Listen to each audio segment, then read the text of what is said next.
Bonjour à tous, avec l'aide de Dieu, nous allons étudier le Rambam, les lois de Metam et Mishkav Moshav, ce qui rend impur la couche et le siège, le 12e chapitre. Comme nous avons appris dans les chapitres précédents, que le Zav, Zava, Nida, donc un homme ou une femme qui ont eu un écoulement, la Yoled et la femme qui a accouché, sont impurs dans un stade quand ils vont se mettre au-dessus de quelque chose qui est destiné pour s'asseoir, s'allonger ou chevaucher dessus.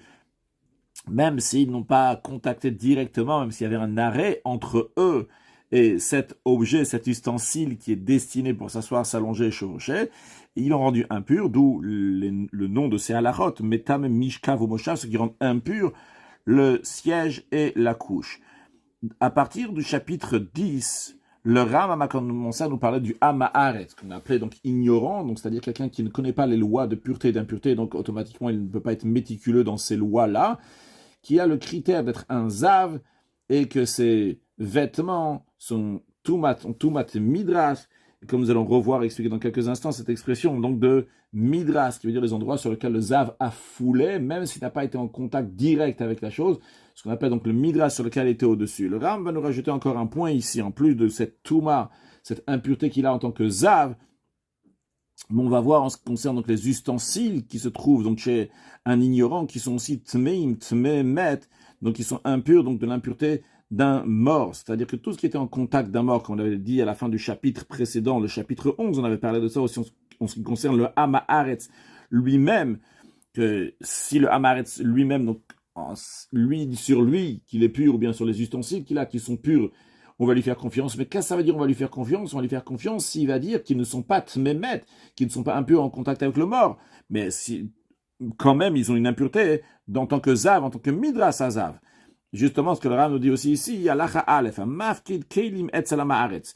S'il y a un chaver, donc quelqu'un qui est le contraire d'un ignorant, quelqu'un qui est, oui, méticulé dans les lois de pureté et d'impureté, il a donné en dépôt des ustensiles chez un ignorant, chez Nathan Klile ou Mana Amaretz, ou bien qu'il a donné un ustensile à un artisan ignorant, donc pour qu'il va lui arranger cet ustensile-là. Alors le fait que cet ustensile se trouve chez un ignorant, ces ustensiles-là sont impurs, de l'impureté d'un mort, c'est-à-dire quelque chose qui était en contact avec le mort, cette chose-là elle-même devient avatuma, une source d'impureté. Ça, c'est une chose. Une deuxième chose, utmei midras, ils sont aussi impurs dans l'impureté de midras, quelque chose que le zav, il a foulé. Le fait que le zav foule sur quelque chose, quand on dit fouler ici, donc on parle donc des choses qui sont destinées pour s'asseoir, s'allonger ou chevaucher dessus, ils deviennent eux-mêmes, donc comme le zav, il est avatuma, une source d'impureté, eux aussi, ces midrasa deviennent une source principale d'impureté, donc un avatuma. Donc ce sont les deux impuretés qu'il y a sur cet ustensile-là. Alors, si quelqu'un se demande, s'il est déjà impur en tant que source principale d'impureté, parce qu'il est considéré comme un ustensile qui a été en contact avec le mort, qu'est-ce que rajoute quand on dit midras, que c'est impur parce que ça a été foulé par le zav? Eh bien, la réponse est simple, c'est que ça se rajoute encore d'autres impuretés, parce que lorsque c'est tamé midras, c'est impur, donc ça a été foulé par le zav, il y a encore d'autres lois d'impureté qui s'appliquent, comme le fait donc de porter cet ustensile qui est devenu impur par le midras qui était foulé par le zav, même si quelqu'un n'a pas été en contact direct avec cet ustensile, mais il a juste porté, ou bien qu'il a fait bouger, il va devenir impur. Ce qui n'est pas le cas lorsque un ustensile est impur parce qu'il est en contact avec le mort. Maintenant, ve'im makiro, si cet ignorant connaît ce chaver, connaît cette personne-là, shu ochel teruma, il sait que c'est un Kohen, il sait qu'il mange de la teruma, donc il fait attention que les choses vont être pures, et bien dans ces cas-là, les ustensiles que ce chaver a donné à l'ignorant, eh bien, tehorim mitzvemet, ils vont être purs. De quelle impureté ils vont être purs? Purs de l'impureté du contact au mort. Avaltme midras, mais ils sont encore impurs en tant que avatuma, parce que c'est considéré comme si que le zav avait foulé dessus, vu que cet ignorant, il est considéré comme un zav. Alors, si quelqu'un se demande qu'est-ce qu'on a gagné, vu que finalement cet ustensile, il est quand même un avatuma, une source principale d'impureté, eh bien la réponse sera, c'est qu'il y a une différence, parce que lorsque quelque chose est impur, parce qu'il a été en contact avec le mort, il est impur pour 7 jours. Donc il faut faire compter 7 jours et l'asperger dessus. Sur l'ustensile, le 3e et le 7e jour, il faut asperger des eaux de lavage rousse. Donc ce qui n'est pas le cas ici. Si l'ignorant connaît le Kohen qui fait attention, donc les choses vont rester pures, eh bien on considère que c'est resté pur en ce qui concerne l'impureté du mort, mais non pas en ce qui concerne donc l'impureté du zav. C'est pour ça que ces ustensiles-là donc, sont considérés comme s'ils ont été foulés par le zav. Pourquoi? A priori, le Hamaharetz, lui, il sait que cette personne-là, c'est un Kohen, et donc il va faire attention de ne pas le rendre impur. La raison, elle est, parce qu'il n'y a pas que le Hamaharetz. Parce que cet ignorant-là peut avoir une femme qui est Nida, donc il y a un écoulement. Et si c'est pendant sa période, donc il y a un écoulement, donc de 7 jours, qu'elle est Nida, elle va s'asseoir sur ces ustensiles-là sans le savoir de son mari ignorant. En effet, le mari ignorant, lui, fait attention de ne pas rendre impur ces ustensiles-là, parce qu'il sait que c'est un Kohen, mais sa femme ne le sait pas, et sans que le Hamaharetz, sans que l'ignorant va faire attention, sa femme va s'asseoir ou s'appuyer dessus, vu qu'ils ne font pas attention des choses impures dans les maisons des ignorants. Donc les femmes ne font pas attention à ça. C'est la raison pour laquelle, que bien que cet ustensile-là ne sera pas impur en tant que tmemet, donc en impureté donc d'un mort, comme si ça a été en contact avec un mort, parce que l'ignorant va faire attention, mais en ce qui concerne le Zav, même si l'ignorant fait attention, mais on ne fait pas confiance à sa femme qui est Nida, et donc qui est considérée comme le Zav, comme on avait appris dans le chapitre précédent, que quand on dit Zav tout court, donc ça inclut Nida, Zava et Yoledet aussi. Donc il y a encore cette impureté de Midras Zav sur ces ustensiles, même si le Hamaharetz ignorant connaît cette personne-là, il sait que c'est un Kohen, et qui fait attention. Halachabet. Celui qui pose ses ustensiles, ses vêtements devant l'ignorant, mais ce n'est pas dans le domaine de l'ignorant. Ve'amarlo, il lui a dit, Shmorli et Eilu, il a dit, garde-moi ces ustensiles-là. Are Eilu Tzvim Midras. Le fait qu'ils ont été gardés par l'ignorant, c'est impur parce que c'est sous sa possession. Donc ils sont impurs donc de Midras ou Tor et Mitmemet, mais ils sont purs. On ne considère pas ça, donc ils ont été impurs en contact d'un mort, car dans les ustensiles qui ne sont pas dans la possession totale de l'ignorant, on craint qu'ils ont été foulés par le Zav, donc ce niveau d'impureté, mais non pas celle de Tumatmet. Inichan al-Ktefo, si le Chaver, celui qui est méticuleux dans les lois de pureté et d'impureté, a posé ces ustensiles-là sur les épaules de l'ignorant, ces ustensiles, Tmeim Midras ou Tmemet, ils sont impurs aussi bien donc, comme s'ils étaient foulés par le Zav, et aussi comme s'ils avaient été en contact avec le mort. Parce que le fait d'avoir mis sur ses épaules, c'est considéré comme s'il a fait rentrer dans le domaine carrément de l'ignorant, pas seulement qu'il lui a demandé de garder ses ustensiles. Si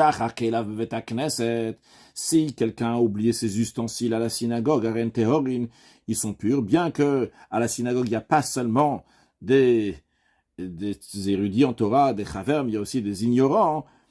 Ici, on dit que c'est pur. Pourquoi? Parce que c'est pas considéré comme s'il avait déposé dans un endroit d'ignorant. S'il l'a mis chez l'ignorant, alors à ce moment-là, donc ça devient impur. Ou s'il l'a posé sur l'ignorant, c'est comme s'il avait amené chez l'ignorant lui-même.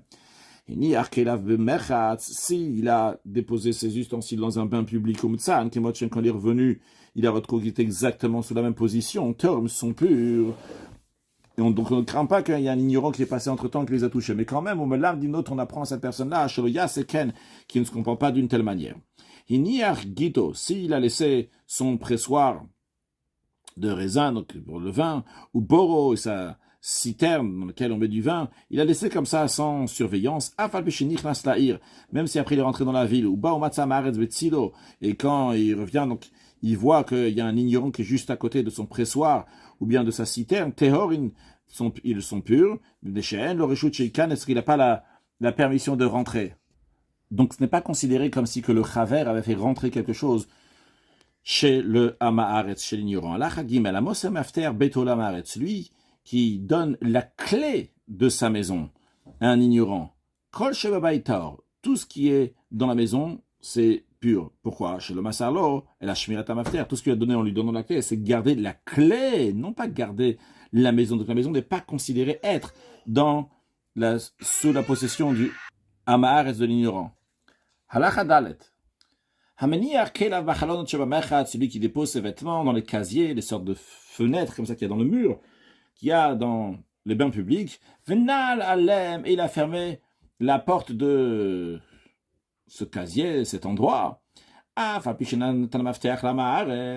qu'il a donné la clé à un ignorant, donc il peut ouvrir le casier à n'importe quel moment et toucher donc les vêtements qui sont là-bas, les rendre impurs. Quand même, quand même ces vêtements sont purs. Pourquoi? Parce qu'il ne lui a pas donné la permission d'ouvrir l'armoire, tout ce qu'il lui a donné, c'est garder la clé. Donc, il ne veut pas ouvrir ce qu'on a vu dans l'Acha Gimel. Et il ne va pas ouvrir parce que si on va l'attraper là-bas, on dit, tiens, t'es un voleur, qu'est-ce que tu fais là-bas? On t'a donné la clé à garder, on t'a pas donné la maison à garder. Même si il a fait un saut sur ce casier-là, s'il va revenir, il va voir qu'on a cassé le seau, c'est quelqu'un a ouvert. Ou à le siman, mais il a fait un autre signe pour savoir si quelqu'un a ouvert, a touché, donc les ustensiles qui sont là-bas. Même s'il a trouvé que le seau est donc détérioré, c'est-à-dire que ça a été cassé, avec quel théorie quand même, ces ustensiles, les vêtements sont purs. Car en effet, il n'y a rien d'évident ici. Premièrement, il faut être sûr que c'est un être humain, que ce n'est pas fait donc par une autre manière naturelle. Deuxièmement, si cette personne qui a touché, si c'était vraiment un être humain, est-ce que vraiment c'est un ignorant ou peut-être pas? Donc c'est un sec, un double doute. Donc ces vêtements sont purs, même s'il a trouvé donc le seau qui était abîmé. Celui qui laisse un ignorant chez lui à la maison pour garder, surveiller sa maison. Et lui, le propriétaire de la maison, donc ce chaver, il regarde de loin. Bisman, si ce chaver-là, il voit donc tout ce qui rentre et tout ce qui sort, mais il ne sait pas ce qui se passe dans la maison. Il voit ce qui rentre et ce qui sort. Eh bien, tout ce qui est dans la maison, donc des aliments, des boissons, des ustensiles en terre cuite, chez Inumukov Tsamid Patil, qui ne sont pas fermés hermétiquement, mais ils sont impurs. Avala mishkavot va merkavot, mais toutes les choses qui sont faites donc pour s'allonger dessus, les choses qui sont faites pour chevaucher dessus, ou klicheres amukav samipati, les ustensiles en terre cuite qui sont fermés hermétiquement, théorin sont purs. S'il ne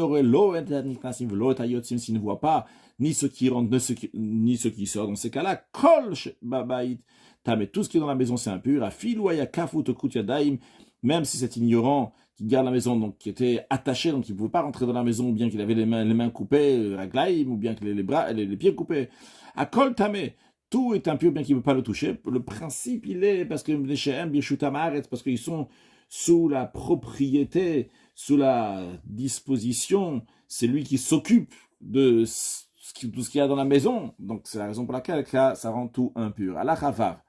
Chaver shamar la ma'aretz. Si un chaver, donc il dit à un ignorant, Shmorli parazo shelotikanes tabayit, garde-moi cette vache qui ne rentre pas dans la maison, Sheloteshaber hakelim, ou bien garde-moi cette vache, pour pas qu'elle va casser les ustensiles, abayit ve hakelim teorim, la maison et les ustensiles sont purs. Pourquoi Shelomasalo et la shmira tapara? Parce que tout ce qu'il a donné, c'est uniquement garder la vache. Il n'a pas donné la maison à garder, il a donné la vache à garder. Il n'a pas donné les ustensiles à garder, mais la vache qui ne va pas casser les ustensiles. Avalima, marloshmorli baïdze shelotikanes boapara. Mais si, il n'a pas dit garde-moi la vache, il a dit garde-moi la maison, que la vache ne va pas rentrer dans la maison. Bien avec Kélim, garde-moi ses ustensiles, et il pour pas que la vache va les casser. Dans ces cas-là, ils sont impurs, car en effet, il a donné ces objets, cette maison, sous la disposition de l'ignorant. Allah chazain, chaver shayi yasham bebeto shalom haaretz. Si un chaver il dort dans la maison d'un ignorant, ses vêtements étaient pliés, étaient posés sous la tête du chaver. Et ses sandales, ses chaussures, et avec son tonneau se trouvent devant lui. Elles sont pures, bien que ça se trouve dans la maison de l'ignorant. Pourquoi? Parce qu'ils sont sous la propriété, la surveillance du propriétaire, donc qui est le chaver lui-même. Bien qu'il est en train de dormir, et qu'il y a pas tout est sous sa tête, des choses qui sont devant lui, quand même, on dit que ça reste pur, parce que on présume que l'ignorant ne va pas oser toucher ses chaussures, ou bien son tonneau, charéo, Homer, car l'ignorant dit, hey, je vais toucher, tailleur, soudainement ce chaver va se réveiller, via Bilbi, et il va me regarder et dire, tiens, c'est un voleur. Donc c'est la raison pour laquelle on fait confiance. Que ça reste, on fait confiance, ça reste pur, ça reste sous la possession du chaver. Un ignorant qui a emprunté un lit d'un chaver pour que l'ignorant va dormir dessus. Et il a dormi, l'ignorant a dormi dessus. Mais où est-ce qu'il a dormi? C'était le lit du chaver, dans la maison du chaver. Tout ce qui est impur, c'est uniquement ce lit-là. Et en plus du lit, ce qu'il y a autour, quand il peut tout sur l'endroit où il peut tendre sa main en étant dans le lit et toucher. Mais ce qui est dans les autres parties de la maison, On ne dit pas qu'il va commencer à tourner dans toute la maison et toucher. Celui qui laisse un ignorant chez lui à la maison et il est sorti. Et il a laissé l'ignorant et réveillé au Mutsaoer. Lorsqu'il est revenu, il était toujours réveillé, l'ignorant. Au Yachen, ou bien lorsqu'il est sorti de chez lui à la maison, l'ignorant était en train de dormir. Et quand il est revenu, au Mutsao Yachen, il retrouve qu'il est toujours en train de dormir. Ou bien au Shenichoer, ou bien qu'il a laissé réveiller lorsqu'il est sorti ou quand il est revenu. Au Mutsao Yachen, il a vu que l'ignorant était en train de dormir. Dans ces trois cas-là, Kol Sheba Baitor, tout ce qui est dans la maison est pur, on ne craint pas que dès que le propriétaire, donc Chaver, est sorti de la maison, le Hamaret, il a commencé à toucher tous les ustensiles qu'il y avait là-bas. Encore une fois, le principe qu'on a vu avant, qu'il va se faire attraper comme un voleur. Pourquoi il touche? Qu'est-ce qu'il fait là-bas? Et si quand le Chaver est sorti de chez lui à la maison, le Hamaret, il était en train de dormir, quand il est revenu, il a vu qu'il était réveillé, et Kol Makomakarov Menu, tout endroit proche du Hamaharetz, Shu Yachol Livshotet Yadri, qui peut tendre sa main Veligabo y toucher, Tame, c'est impur. Ren, Amani Yachumani Betor Beto, de même, celui qui laisse des ouvriers chez lui à la maison, En Tame El Adma, comme chez Yachol Livshotet Yadri Veliga, ce qui est impur, c'est uniquement tous les endroits qui peuvent tendre leurs mains et toucher. Mais non, on ne dit pas, chez Mahal ou Al-Gabeki, c'est que peut-être ils sont montés sur une chaise au Soulam ou une échelle, Venagou Bekeidim, ils ont touché les ustensiles, au Achlim, bien la nourriture, à Toulim, le mal à Bakotel. Ils sont suspendus donc sur le mur. Vu qu'ils n'ont pas la permission d'aller là-bas, donc on leur fait confiance qu'ils ont uniquement les endroits dont ils avaient le droit d'aller là-bas. Ils vont aller, mais ils ne vont pas tourner ailleurs. Il n'y a que dans le cas où il est en train de dormir et que le Chaver est sorti, le Hamaret s'est réveillé. Là, on craint que peut-être quand il s'est réveillé, il a vu des nouvelles nouveautés dans la maison qu'il n'avait pas vu avant, donc il a commencé à toucher, c'est pour ça que c'est impur. Halachayud, Eshet Chaver, une femme d'un Chaver, donc qui est considérée donc comme un Chaver, qu'elle-même donc aussi, donc tout chez elle, donc bétar avec pureté. Elle a laissé moudre une femme d'un ignorant chez elle à la maison. Elle est sortie à Philopaskarechaim, même si le moulin a cessé de tourner. Donc maintenant, cette femme ignorante, la femme de l'ignorant, elle peut tourner dans la maison, toucher, rendre impur les choses. Encore plus que ça va Philoyushtai, même s'ils étaient deux femmes d'ignorants, donc ils sont en train de moudre. Alors on peut dire qu'il y en a une qui va travailler, il va moudre, le deuxième va commencer à toucher les choses. Qu'est-ce qui est impur? Uniquement l'endroit que les femmes peuvent tendre leurs mains et toucher. On ne dit pas que peut-être il y en a une qui est en train de moudre et la deuxième, elle a commencé à fouiller toute la maison. Le schéma nitlat ve'ala, que peut-être la femme de l'ignorant, donc elle est montée comme ça, elle s'est suspendue dans un endroit, dans des endroits qui sont hauts de la maison, elle est rendue impure. On ne dit pas ça. Un pauvre, il a toqué à la porte. La femme est sortie le voir. Puis, elle est rentrée dans la maison. Elle est passée donc par la première chambre. Elle est partie d'après dans la deuxième chambre, dans la deuxième pièce pour sortir du pain pour le pauvre. Et quand elle est sortie, Yatsat, quand elle est ressortie pour aller voir le pauvre, elle voit que le pauvre se trouve à côté des pains qui se trouvent donc dans la première pièce. Même si ces pains-là étaient de la Touma, Aren Tehorot, ils sont purs. Bien que, au début, quand elle a cueilli pour ouvrir la porte, il n'était pas à côté des pains. Et maintenant, il s'est rapproché des pains. Et bien qu'il a très faim, il veut manger. Et que si on a touché les pains, on ne dit pas ça. Même si c'est des pains de Teruma, on dit qu'ils sont purs. Chez El Kreskato Liga, car la présomption qu'il ne va pas toucher chez le Birchut sans la permission. De même, une femme qui est sortie dans la première chambre qui est à côté de la porte de sortie de la maison, et elle a vu là-bas qu'il y avait la femme d'un ignorant qui était en train de toucher donc les braises qui sont sous la marmite. Elle est en train de les remuer. La marmite elle-même reste quand même pure parce qu'elle ne va pas toucher sans permission. Allah Hayudbet. Gabae Malchut Shenichne sur le Tochabait le Mashken. Des précepteurs de taxes du roi qui sont entrés dans une maison pour prendre un gage. Kol Shebabaita, mais tout ce qui est dans la maison devient impur. On considère qu'ils ne vont pas se gêner de tout toucher. Bon, si ça en parle des Hamaharetz, et c'est des juifs, non, Im Yashimaim Goy, mais si avec eux il y avait un non-juif, Nemanim lo Baronagano, on leur fait confiance à ces précepteurs de taxes du roi qui sont ignorants juifs, de dire on n'a pas touché. Pourquoi on leur fait confiance? Parce que ils ont la crainte du non-juif qui pourrait les dénoncer au gouvernement. Ahmed, Varima mourir dans quel cas s'applique que tous les ustensiles qui sont dans la maison sont impurs lorsque ces précepteurs de taxes du roi sont rentrés dans la maison. Quand il y a des témoins qui sont rentrés dans cette maison, Oshayu, Shayamash, comme bien qu'ils avaient le gage dans leur main une fois qu'ils sont sortis, Yavalimam, ou Meatzon Nichnas, donc si de même eux ils ont dit, ah, on est rentré dans la maison, on n'a pas touché. Dans ce cas-là, Naman, il me leur fait confiance. Pourquoi? Parce que c'est la même bouche qui a interdit, qui a établi l'interdit. C'est la même bouche qui a établi aussi la permission. Parce que c'est eux qui ont dit on est rentré. Sinon, on n'aurait pas su qu'ils seraient rentrés. C'est eux aussi, donc ils ont dit qu'on n'a pas touché. Donc on leur fait confiance. Allah Chayud Gimel. Haganavim shenich nesodotach habayit. Des voleurs qui sont entrés dans la maison. Entam et la mekom rag la ganavim, ce qui est impur, c'est uniquement l'endroit où se trouvent les pieds des voleurs. Mais je me fais parce que les voleurs ont peur de commencer à fouiller toute la maison. Qu'est-ce qu'ils touchent? Et là, ce qu'ils prennent. Ils ne vont pas commencer à fouiller sans prendre. Donc, tous les endroits où ils sont passés, ils ont pris ça. Ça va rendre impur. Mais les endroits où, donc, juste comme ça, on ne considère pas qu'ils vont fouiller. Qu'est-ce qui rend impur dans l'endroit où ils passent? À or, une vermache qui rend impur les aliments, les boissons, les ustensiles en terre cuite qui sont ouverts. Mais en ce qui concerne donc les couches et les choses sur lesquelles on chevauche, on peut s'asseoir dessus, ou les ustensiles en terre cuite qui sont fermés hermétiquement, ils sont purs. Et si ils ont avec eux un non-juif ou bien une femme, donc c'est-à-dire qu'ils sont décontractés là-bas, ils prennent leur temps donc, pour fouiller aussi, il y a kolta, mais tout est impur. Halacha yuddalet, hagabayim vaganavim, shasut tshuva, c'est précepteurs des taxes du roi et les voleurs.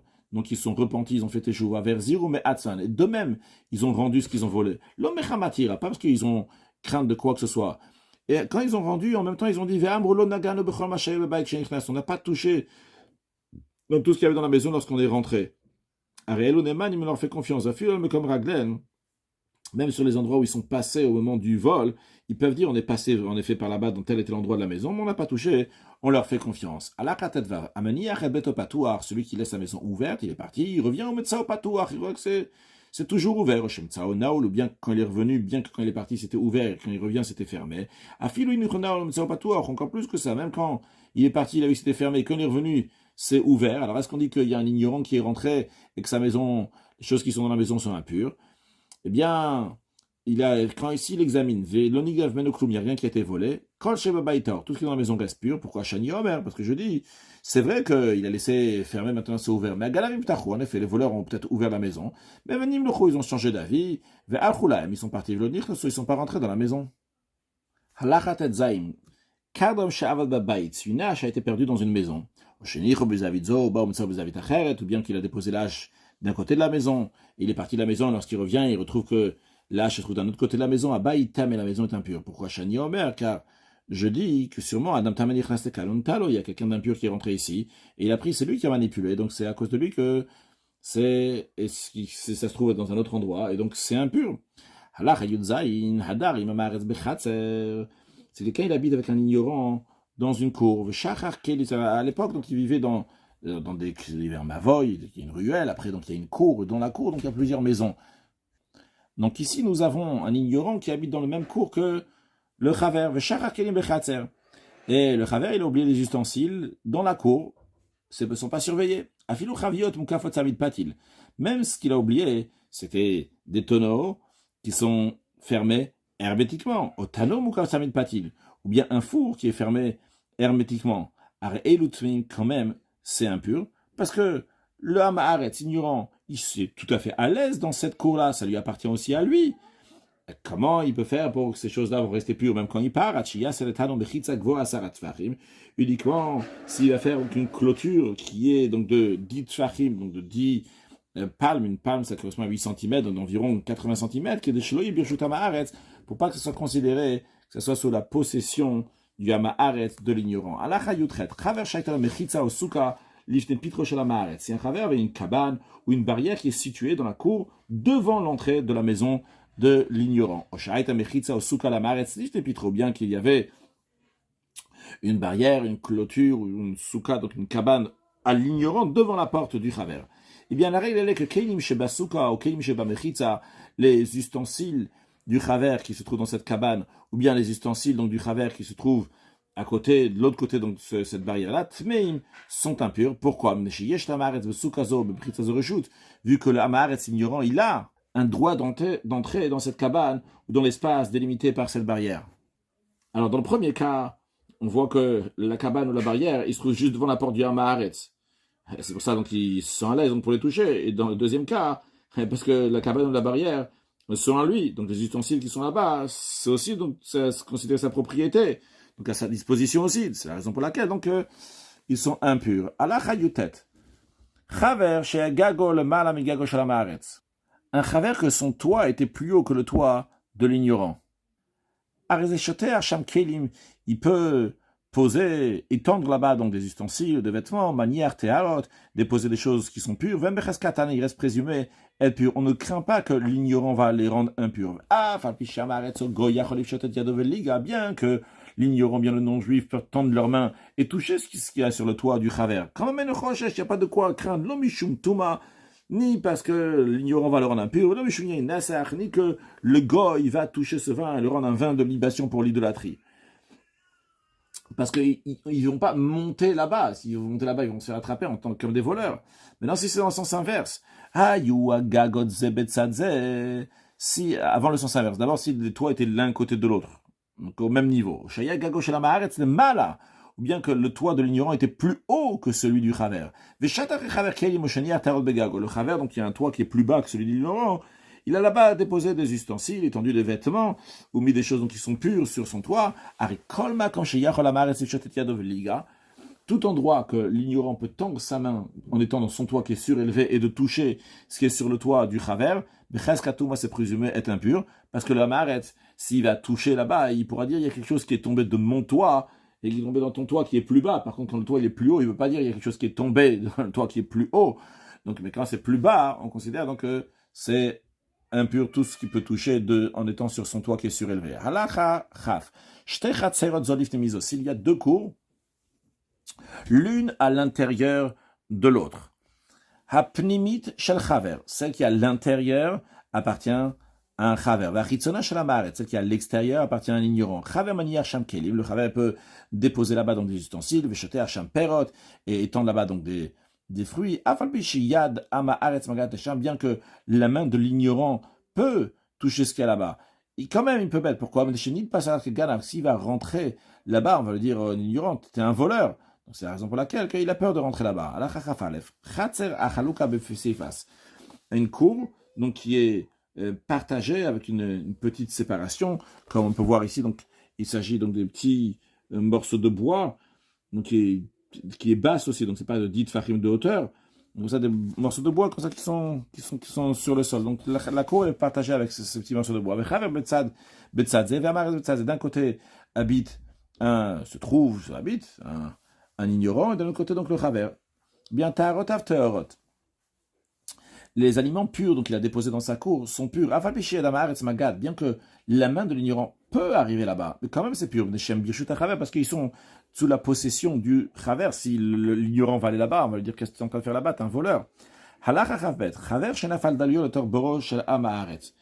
Un chaver, que son seau, il est tombé dans la citerne d'un ignorant. Alors, qu'est-ce qu'il fait pour reprendre son seau? Il est parti pour chercher quelque chose avec le quoi remonter, que ce soit une corde, soit un crochet, quelque chose comme ça. Il est parti, et en attendant, donc, il a laissé son seau dans la citerne de cet ignorant. Arezetame, son seau est devenu impur, bien que l'ignorant aussi ne peut pas le toucher. Mais la règle qu'on a vue avant déjà, le fait que c'est resté dans la propriété d'un ignorant, les sages ont décrété que ça va devenir impur. La femme d'un ignorant qui est rentrée dans la maison d'un chaver, le hotzibno, bito, pour faire sortir le fils du chaver, ou la fille du chaver, ou behemto, bien l'animal du chaver, tout ce qui est dans la maison, c'est pur. Pourquoi? Parce qu'elle est rentrée sans permission, c'est-à-dire, bien sûr, elle a la permission de prendre son fils, sa fille, etc., mais elle n'a pas la permission de toucher quoi que ce soit, donc elle ne va pas toucher. Kadar chaver, un potier qui est chaver, chenir kterota shemocher, qu'il a laissé. Dans quel endroit il a laissé, comme on verra dans la suite de l'Alacha, que ici, là, dans la première partie de l'Alacha, on parle qu'il les a déposés à côté du domaine public. Il a laissé dans tous ses pots qu'il est en train de vendre. Il est descendu pour puiser de l'eau, prendre de l'eau pour boire. Alors, est-ce que sa poterie est toujours tahor, pure, parce que c'était chez un chaver, ou bien on considère que c'est sous la possession d'un ignorant? c'est pas dans la rue, dans le Reshut Harabim, mais c'est à côté du Reshut Harabim, domaine public, où les gens y passent, où les gens y touchent. Eh bien, les rangées intérieures de poterie sont pures, Vachitzonot, ceux qui sont les rangées extérieures, sont tmeot, sont impures. Parce que, sûrement, peut-être, lorsqu'il est descendu dans la citerne pour boire de l'eau, il y a des Hamar et des Zidion qui sont passés, et ils ont touché sa poterie. Mais dans le cas que ça s'applique, c'est les amis à côté du domaine public. Parce que les gens qui passent, ils touchent, en marchant, ils touchent les poteries qui sont à l'extérieur. Non, si c'était loin, pas juste à côté, mais loin du domaine public. Alors, ça dépend. Si l'artisan, donc il avait ses ustensiles donc de poterie dans sa main, à koltmeot, tout est impur. Pourquoi? Le fait qu'il a ces ustensiles-là, ça prouve chez Limkor. C'est un artisan, c'est quelqu'un qui veut les vendre. Donc les gens, ils disent, tiens, il y a de la poterie pour vendre, donc ils vont les toucher. Il y a la kol, donc tout le monde y touche.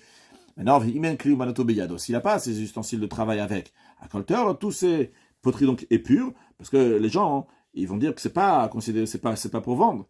Donc on présume que personne ne les a touchés. Un chaver donc il a laissé des aliments, des boissons pour vendre. Il a laissé donc à la porte de son magasin.